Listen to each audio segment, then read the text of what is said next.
अरे श्रीमती जी कुछ तो सस्ता लो, बचत करो। नहीं श्रीमान जी, सब बढ़िया लो, रहने दीजिए। इसमें क्या खास बात है? थोड़े में ज्यादा स्वाद, यही तो है इसकी खास बात। वाह मामा, क्या स्वाद है। अरे मेरे राजा, प्योर मसाला। कि वक्फ वाई यूज यूपी सरकार ने कहा ये नहीं माना जाएगा। किसी ने दान की है जमीन, उसका कागज दिखा दीजिए, वो जमीन वक्फ बोर्ड की है, शिया की है तो शिया की, सुन्नी की है तो सुन्नी की। लेकिन यहां मस्जिद बन गई इसलिए जमीन वक्फ की हो गई। सरकार ने कहा यह स्वीकार्य नहीं। यही नोट जेपीसी में सरकार ने सबमिट किया और उसने आंकड़ा दिया कि 78% संपत्तियां ऐसी हैं जो वक्फ बाई यूज घोषित कर दी गई। वो दान में नहीं आई, वो कहीं से किसी ने अल्लाह के नाम पर नहीं दी। नहीं, हम बता रहे हैं आपको किसने जी। अशोक जी ने जो बात कही, मैं उसी बात को आगे बढ़ाते हुए बोलता हूं कि भाई सरकार आपकी है तो आप कुछ भी बोल सकते हैं। जो नावल्द मुसलमान मर जाता है, उसकी कोई औलाद नहीं होती, वो जमीनें भी वक्फ हो जाती हैं, ये कानून में है। और बहुत से पहले जो है संपत्ति का बंटवारा अभी तो चचेरे में और उसमें सब हो जाता है, लेकिन पहले लड़कियों को भी नहीं मिलता था। तो बहुत सी बड़ी बड़ी संपत्ति के मालिक मर जाते थे, उनकी जमीन वक्फ हो जाती थी। और वक्फ कानून पहले इतना ज्यादा रिटेन में कुछ नहीं होता था, चीजें ऐसे ही चलती थी। बल्कि प्रॉपर्टी डिस्ट्रीब्यूशन भी बहुत ज्यादा स्टैम्प नहीं था, रजिस्ट्री एक्ट नहीं था, बहुत सी कानून ऐसे नहीं थे। वो धीरे धीरे वो संपत्ति बढ़ते बढ़ते यहाँ तक चली आई। और रहा सवाल कानून का, और एक का बिल आ रहा है, वक्फ बोर्ड पे एक बिल आ रहा है। पूरे देश में एक वक्फ काउंसिल होता है जो एक सीनियर आईएएस होता है। वक्फ काउंसिल पूरे देश के वक्फ बोर्ड को मॉनिटरिंग करता है। वक्फ काउंसिल पिछले 4 साल से वो पद खाली है, उस पर अभी तक किसी की नियुक्ति नहीं हुई। 4 साल से ऊपर जो थे वो रिटायर हो गए, उसके बाद उस पर किसी की नियुक्ति नहीं हुई और पूरे देश में बवेला मचा है जब वक्फ काउंसिल ही नहीं है। मान लीजिए आप डिफेंस पे बिल ला रहे हैं और डिफेंस सेक्रेटरी ही कोई पोस्ट नहीं है, तो बिल लाएगा कौन? बिल तैयार कौन करेगा? उसके बारे में गंभीरता से समझेगा कौन? आखिर डिपार्टमेंट इतने बने हुए हैं, सारे सीनियर आईएएस ऑफिसर चलाते हैं देश को। तो जब आप इतना बड़ा बिल ला रहे हैं, वक्फ काउंसिल का कोई जगह ही खाली पड़ी हुई है, अभी तक उस पर कोई नियुक्ति नहीं हुई। हम लोग का ऑब्जेक्शन ये बात का है कि आप वक्फ काउंसिल के थ्रू, हर चीज कानून कायदे से होनी चाहिए ना। आपको जो बिल लाना लाइए, लेकिन जो कायदे का वक्फ काउंसिल का काम है पूरे देश के वक्फ संपत्तियों को मॉनिटरिंग करना, उसी से स्टेट गवर्नमेंट के जो अधिकारी होते हैं वो उस डिपार्टमेंट से जुड़े होते हैं। लेकिन 4 साल से वो पद खाली है सेंट्रल गवर्नमेंट में, कोई उनकी जगह पे नहीं लाया गया। तो ये सारी चीजें हवाई बस। ठीक है फजील भाई, रुकना होगा, मैं अशोक जी के पास चलूंगा। अशोक जी के पास इतनी ठीक है फजील भाई, रुकना होगा। 2 बात भाई रुक जाओ, 2 बात कहूंगा। एक तो उत्तर प्रदेश सरकार ने केंद्र सरकार कानून बदलेगी तब बदलेगी। उत्तर प्रदेश सरकार ने जो अपने रेगुलेशंस बनाए हैं वक्फ संपत्तियों के लिए, अशोक जी सुन लीजिएगा, सहायता होगी आप बोलने में। उसमें उसने कहा कि 1952 या 51 से दर्ज होना चाहिए खाता में। तब तक तो लिखा पढ़ी रजिस्टर तो आ ही गया था लेखपाल पटवारी का, ठीक, तहसील का। बोले वहां से ही दिखा दो।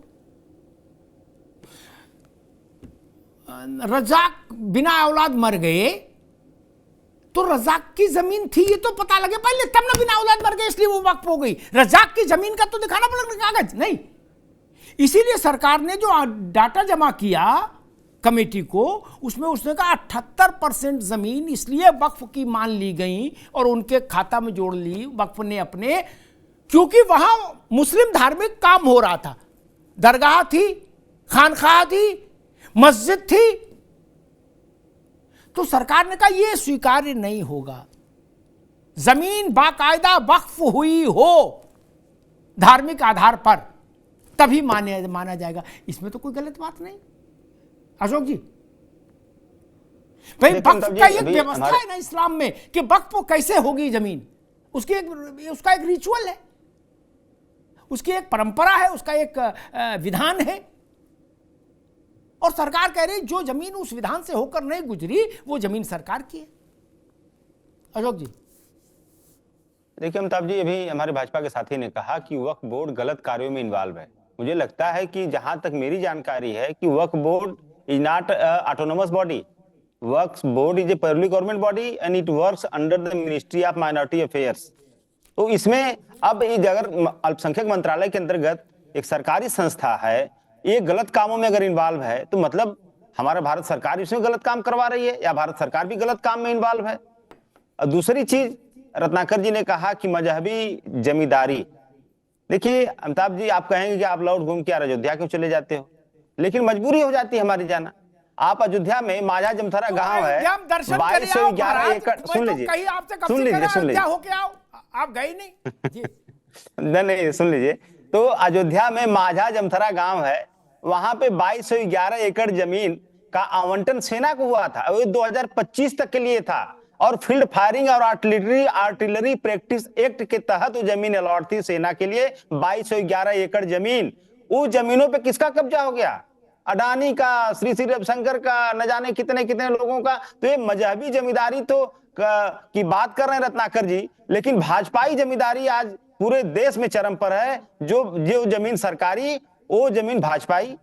आप देख लीजिए, एक मैंने तो सिर्फ एक पतीले में से चावल बताया। एक हल्के फुल्के माहौल में, मौसम अच्छा है, अब तो ठंड भी कम होगी। अच्छा, ये नारा आपको याद होगा ना पुराना, जो जमीन सरकारी, वो जमीन भाजपाई, नारा चला था मुलायम सिंह जी के समय में, आपको याद होगा? नहीं, जो जमीन सरकारी अमिताभ जी, ये नारा बना वहीं से था। आज आप जो नारा लगा रहे हैं मैं उसके विरोध में नहीं, लेकिन मैं कह रहा हूं ये नारा पैदा तभी हुआ था मुलायम सिंह जी के समय में। जी अशोक जी, मैं नारा बता देता हूँ। तो अच्छा, समाजवादी पार्टी का दूसरी चीज नारा खाली प्लॉट हमारा, सुन लीजिए मेरी बात, यही नारा था। मेरी बात हो जाने दीजिए, बात आ जाने दो। देखिए उसके बाद, हाँ अमिताभ जी आपने कहा कि लखनऊ गए थे, टुंडे कबाब और न जाने क्या क्या खाए, वो तो ठीक है, वो सरकारी खर्च था, कोई भाजपा के निधि से तो गया नहीं था। दूसरी बात, अब खाने पीने की बात, आप टुंडे कबाब के खाने के चक्कर में सोच रहे हैं, इधर जो है पीडीए की नौकरियां आरक्षण सब खा गए भाजपा वाले, हमारे छात्रों का भविष्य खा गए, किसानों की आय खा गए, दोगुनी आय कर रहे थे 2022 तक।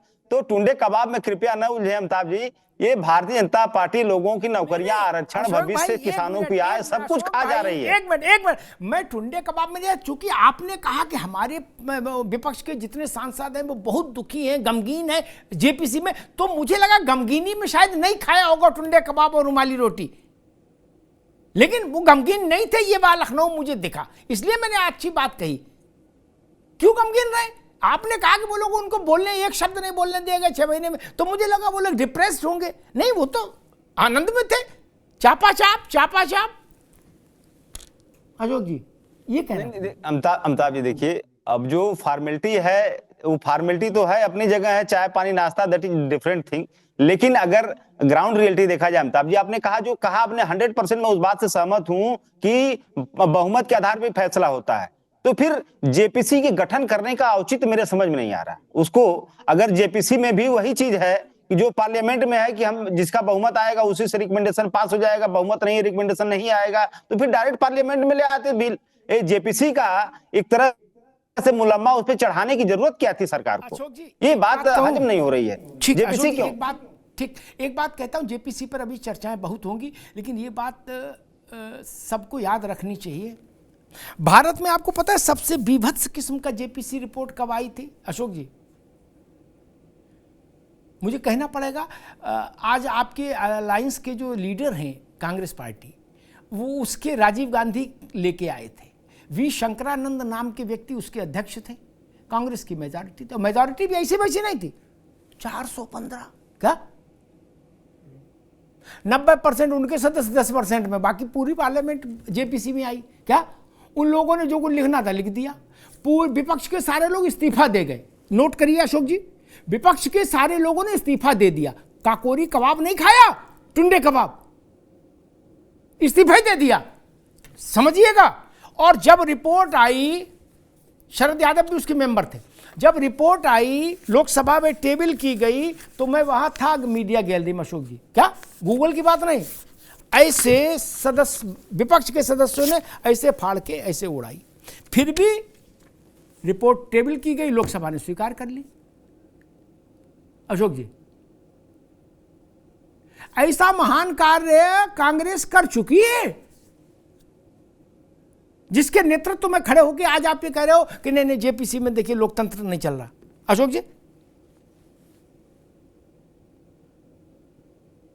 देखिए अमिताभ जी, आपने कांग्रेस का हवाला दिया, तो कांग्रेस पार्टी ने जो गलतियां किया उसी वजह से कांग्रेस पार्टी आज सत्ता में नहीं है। अगर कांग्रेस पार्टी ने लोकतंत्र का गला घोंटा या जो भी गलत सही काम किया तो उसका दुष्परिणाम आज उसके सामने है ना। लेकिन भारतीय जनता पार्टी अगर अपने हर गलत काम को कांग्रेस के द्वारा किए गए कामों से जस्टिफाई करने की कोशिश करेगी तो जनता है ना, जनता तो लेके तराजू तौलती है कि फिर आप तो उससे बड़े जो है गलत काम करने वाली पार्टी है भाजपा, जो लगातार आज ये देखिए, मैंने देखा एक ये हल्के फुल्के माहौल में ही मैं कह रहा हूं, आज मैंने देखा कि रुपए की वैल्यू अमिताभ जी 87 रुपए से नीचे चली गई। तो उसी समय अमित शाह जी डुबकी भी लगा रहे थे प्रयागराज में, गृह मंत्री जी, माननीय गृह मंत्री जी, और मेरे दिमाग में वो इंसिडेंट पौधा कि जिस तरह से डुबकी लगा रहे हैं शाह जी, उसी तरह हमारा रुपया भी डुबकी लगा रहा है। तो कहीं ना कहीं जो समस्या है इस देश की, आर्थिक रूप से देश लगातार कमजोर होता जा रहा है। हमारे लोगों मतलब भारतीय जनता पार्टी जुड़े हुए लोगों ने हवन पूजन न जाने क्या क्या ट्रंप साहब के लिए ऑर्गेनाइज करवाए, और वो हमारे गांव में लोग कहते थे वो कौन ट्रंप, भोजपुरी में कौन ट्रंप है, वो बुलाइबा नहीं किया मोदी जी को, कहे हो भैया, तो हम कहें पता नहीं कहे नहीं बुलाया, तो अरे नहीं वो जो है झूठा विश्व पटल पे नाम मोदी जी कह रहे चमक रहा जो।